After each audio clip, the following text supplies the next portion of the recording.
ఇప్పుడు దాకా 7 లిస్టులు రిలీజ్ చేసిన జగన్మోహన్ రెడ్డి 7 లిస్టుల్లో కూడా ఎక్కడ రోజా పేరు ఇంకా చేర్చలేదంటేనే ఆవిడ పొలిటికల్ కెరీర్ ఒక వెంటిలేటర్ మీద ఉంది అని చెప్పి కూడా తెలుసుకోకుండా ముందుకొచ్చి మైక్ దొరికింది కదా అని చెప్పి చంద్రబాబు నాయుడు గారు టూరిస్టు, చంద్రబాబు నాయుడు గారికి డిపాజిట్లు రావు, లేకపోతే చంద్రబాబు నాయుడు గారికి ఏమీ చేయలేకపోయారు, ఈ పార్టీ ఇంకేం ఉండదు, పడుకోబెట్టేస్తాం మేము ఈ పార్టీని అని చెప్పి పిచ్చి కోతలు కోస్తున్న రోజాకి ఒక్కసారి మళ్ళీ గుర్తు చేస్తున్నాను. మీకు గుర్తుంటే జస్ట్ ఒక నెల రోజుల క్రితం అనుకుంటా మీ సొంత కౌన్సిలర్ ప్రెస్ మీట్ పెట్టి మొహం మీద ఊసినట్టు చెప్పింది, నా దగ్గర 40 లక్షలు కొట్టేశారు అని చెప్పి. ఈ రోజు దాకా దానికి సమాధానం ఇవ్వగలిగావా?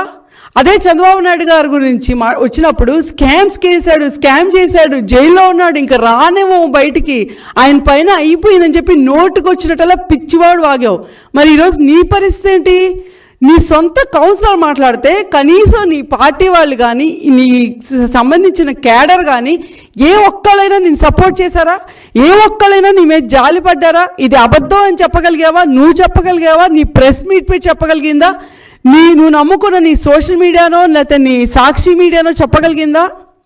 అలాంటి రోజా విజనరీ అయిన చంద్రబాబు నాయుడు గారి గురించి పట్టుకొని డిపాజిట్లు రావంట. ఎందుకమ్మా జగన్మోహన్ రెడ్డి మళ్ళీ ఎలా గెలుస్తాడు? ఏం చేసినందుకు గెలుస్తారు? రాష్ట్రంలో మీరు కంపేర్ చేసుకుంటే ప్రతి ఎకరా పొలానికి నీరు ఇవ్వాలి, ప్రతి ఎకరా పొలంలో పంట పండించాలి అని చెప్పి నిరంతరం కృషి చేసి ఒక రైతుకి మేలు జరిగేలాగా డ్రిప్ ఇరిగేషన్ కానీ లేకపోతే వేరే ఇరిగేషన్ ప్రాజెక్ట్స్ కానీ తీసుకొచ్చిన చంద్రబాబు నాయుడిని ఎంచుకుంటారా? లేకపోతే పొలం కనిపిస్తే చాలు, ఎకరం కనిపిస్తే చాలు, అది ఎలా కొట్టేయాలి, దాని మీద ట్యాక్స్ ఎలా వేసి రైతులు ముక్కు పిండి వాళ్ళ దగ్గర డబ్బులు వసూలు చేయాలి అని చెప్పి చూసే జగన్మోహన్ రెడ్డిని ఎంచుకుంటారా? అదొక్కటే ఏంటి? పోలవరం ప్రాజెక్టు మేము ఎంత కృషి చేసాం, చంద్రబాబు నాయుడు గారు ఎంత కృషి చేసి దాన్ని 72% కంప్లీట్ చేస్తే మీ జగన్మోహన్ రెడ్డి వచ్చాక ఎంత పర్సెంటేజ్ కంప్లీట్ చేస్తారో చెప్పగలుగుతారా క్లియర్గా? అదే చంద్రబాబు నాయుడు గారు ఉన్నప్పుడు ఉద్యోగాలు కానీ లేకపోతే పరిశ్రమలు కానీ ఏ లెవెల్లో వచ్చాయి, ఎన్ని ఉద్యోగాలు వచ్చాయి, 27,000 కంపెనీలు తీసుకొస్తే ఈరోజు జగన్మోహన్ రెడ్డి వచ్చాక మొన్న మీరు రిలీజ్ చేసుకున్న దాంట్లోనే 5,000 కంపెనీలు తీసుకొచ్చారని చెప్పారు. మరి ఆ కంపెనీలు ఎక్కడున్నాయో ఏంటో నీకు మీ ఎమ్మెల్యేలకే తెలియాలి. నీ బతుక్కే ఒక దిక్కు లేదు, నీ పొజిషన్కే ఒక దిక్కు లేదు. నిజంగానే కనుక నువ్వు నీకున్న టర్మ్లో ఒక మినిస్టర్గా ఉన్న టర్మ్లో నిజంగానే డెవలప్మెంట్ చేసి ఉంటే, ఎవరైతే నీకు ఓట్లు వేశారో నగిరి ప్రజలు వాళ్ళ కోసం నిజంగానే నువ్వు పనిచేసి ఉంటే ఈరోజు నీకు సర్వేలో 0 మార్కులు అయితే ఇవ్వరు. 0 మార్కులు ఇవ్వటమే కాకుండా నువ్వు ఎప్పుడెప్పుడు ఆ నగిరి వదిలి వెళ్ళిపోతావా అని ఎదురు చూస్తున్నారు.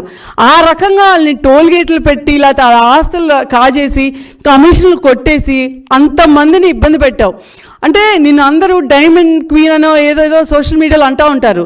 నీ కరెక్ట్ టర్మ్ ఏంటంటే కరప్షన్ క్వీన్. ఎందుకంటే జగన్మోహన్ రెడ్డి అనే వ్యక్తి ఇప్పుడు కూడా నీకు సీట్ ఇవ్వకపోయినా నిన్ను వాడుకొని వదిలేశాడని తెలిసిన నువ్వే కాదు, వాళ్ళ పార్టీలో సొంత ఫ్యామిలీ మెంబర్స్, వాళ్ళ చెల్లెమ్మకి, వాళ్ళ అమ్మకి, వాళ్ళ బావకి, లేకపోతే వాళ్ళ బాబాయ్కి, వాళ్ళ బాబాయ్ కూతురికి జరగని న్యాయం నీకు జరిగిద్దని ఇంకా నమ్మి కూర్చుని మైకుల ముందుకు వచ్చి చంద్రబాబు నాయుడు గారినో లేకపోతే పవన్ కళ్యాణ్ ఇంకా విమర్శిస్తున్నావు చూడు, సిగ్గేస్తుంది, చూస్తే జాలేస్తుంది. రేపొద్దున ఇప్పుడు నువ్వు చూస్తున్నావు సొంత మీడియానే, సాక్షి మీడియానే నన్ను వదలట్లేదు, నా మీద పిచ్చి పిచ్చిగా మాట్లాడుతుంది అని చెప్పి షర్మిలా గారు చెప్పినట్టు, రేపొద్దున నీ బతుకి దిక్కేంటి? నువ్వు కనుక అడుగు బయట పెట్టి చూడు ఆ పార్టీ నుంచి, నీ మీద సోషల్ మీడియా ఎన్ని రకాల ప్రచారాలు చేసిద్ది, నీ మీద వీడియోస్ రిలీజ్ చేసిద్ది, నిన్ను, నీ పిల్లల్ని, నీ ఫ్యామిలీని మొత్తం బయటికి లాగకపోతే టీడీపీ పార్టీ అనుకున్నది జరగదు.